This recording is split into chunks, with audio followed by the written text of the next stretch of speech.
ज़रा सोचिए, अगर कोई मशीन आपकी तरह सोच सके, आप ही की तरह डिसीजन ले सके और आपसे भी तेज़ काम कर सके। जी हाँ, ये कोई मूवी का सीन नहीं, ये है आर्टिफिशियल इंटेलिजेंस। पर एआई आखिर स्टार्ट कहाँ से हुआ? क्या ये इंसानों के लिए एक नया रिवॉल्यूशन है और क्या ये एक दिन हमारे खिलाफ हो जाएगा? आज की इस वीडियो में एआई का पूरा सफ़र देखेंगे। अगर हमें एआई का फ्यूचर जानना है तो शुरुआत से शुरू करना पड़ेगा। तो आइए एआई के सफ़र को देखते हैं। एआई का कॉन्सेप्ट 1950s में आया जब एलन टर्निंग ने एक सवाल उठाया, क्या मशीन्स भी इंसान की तरह सोच सकती हैं? उस वक्त एआई सिर्फ एक थ्योरी थी। सन 1956 में जॉन मैकर्थी ने एआई का लफ्ज़ इंट्रोड्यूस करवाया। अब एआई का सफ़र स्टार्ट हुआ और एआई को एक सेपरेट फील्ड के तौर पर देखा गया और सन 1960s में पहला एआई प्रोग्राम तैयार किया गया जो कि सिर्फ सिंपल टास्क को कर सकता था। लेकिन आहिस्ता आहिस्ता सन 1997 में आईबीएम का एक एआई प्रोग्राम जिसका नाम डीप ब्लू था, उसने चेस चैंपियन गैरी कैस्पारोव को हरा दिया और उसने ये प्रूव कर दिया कि एआई इंसान से भी बेहतर काम कर सकता है। इस चेस कंपटीशन में 6 गेम्स खेली गई जिनमें से 3 गेम्स ड्रॉ हो गई थी और 2 गेम्स एआई जीत गया, जबकि सिर्फ एक गेम ही गैरी कैस्पारोव जो कि चेस चैंपियन उस टाइम के माने जाते थे, वो सिर्फ एक ही गेम जीत सके। और सिर्फ इतना ही नहीं, आईबीएम ने अब 2011 में एक नया प्रोग्राम बनाया जिसका नाम वॉटसन था। इस प्रोग्राम ने अमेरिकन क्विज शो जेओपार्डी में 2 ग्रेटेस्ट चैंपियन केन जेनिंग्स और ब्रैड रूटर जो कि क्विज के चैंपियन माने जाते थे, उन दोनों को भी हरा दिया। इस वॉटसन ने नेचुरल लैंग्वेज प्रोसेसिंग और मशीन लर्निंग का यूज़ करके सवालों के जवाब दिए और ऐसे एक्यूरेट जवाब दिए कि उसने 2 चैंपियंस को भी हरा दिया। उसकी जीत का सबब क्या था? वॉटसन ने बहुत तेज़ डेटा प्रोसेस किया और कॉम्प्लिकेटेड क्वेश्चन को समझकर उनका जवाब ढूंढ लिया।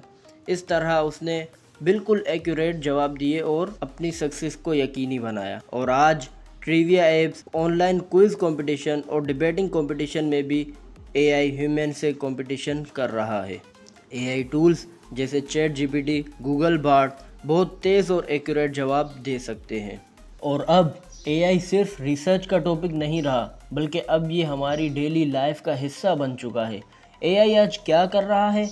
आज एआई हर फील्ड में यूज़ हो रहा है और इंसानों के काम को रिप्लेस कर रहा है, जैसे self driving cars.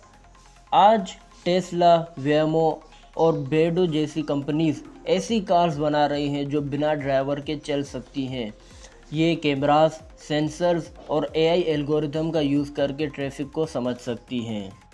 Number 2, AI इन क्रिएटिविटी। एआई अब सिर्फ कैलकुलेशन ही नहीं, आर्ट और म्यूज़िक भी बना रहा है।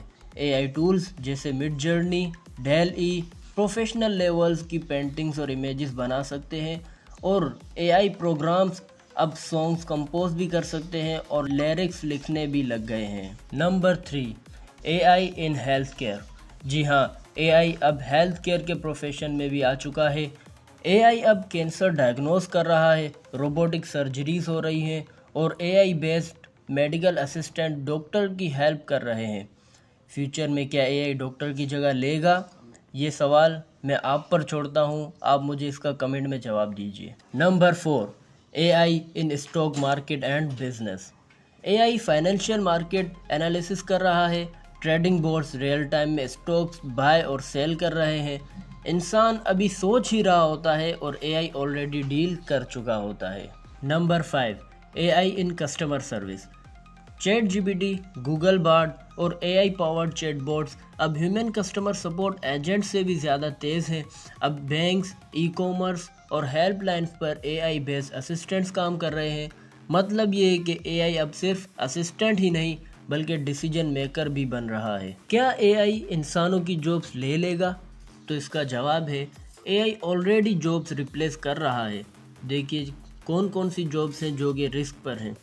Data entry and admin jobs, customer support agents, drivers, content writers and designers. ये ऐसे काम हैं जो एआई खुद ब खुद कर सकता है। लेकिन अगर आप इन कामों में हैं और आप अपने आप को मोर एडवांस करते जा रहे हैं तो फिर आपकी जॉब रिस्क पर नहीं है। लेकिन वो लोग जो सिर्फ डेली रूटीन का काम कर रहे होते हैं, जो एक ही रिपीटेड एक्शन कर रहे होते हैं, उनकी जॉब्स रिस्क पर हैं। लेकिन ऐसा नहीं है कि एआई सिर्फ जॉब्स को रिप्लेस ही कर रहा है, बल्कि एआई नई जॉब्स भी क्रिएट कर रहा है, जैसे एआई इंजीनियर्स जो एआई मॉडल्स डेवलप करेंगे, एआई ट्रेनर्स जो एआई को और मोर इम्प्रूव करेंगे, एआई एथिक्स एक्सपर्ट जो एआई के मिसयूज़ को रोकने के तरीके बनाएंगे। अब बात करते हैं फ्यूचर ऑफ एआई, क्या होने वाला है। एआई के फ्यूचर के बारे में कुछ प्रेडिक्शंस की गई हैं, जैसे 2025 से 2030 तक एआई डॉक्टर्स, लॉयर्स और इंजीनियर्स के काम को ले सकता है, और 2030 से 2040 फुली ऑटोनोमस एआई सिस्टम्स जो खुद सोचने और नए आइडियाज़ जनरेट करने लगेंगे। और इसके बाद 2050 से आगे अगर हम जाएं तो सुपर एआई या कहा जाए एजीआई यानी आर्टिफिशियल जनरल इंटेलिजेंस जो इंसानों से भी ज़्यादा तेज़ होगा।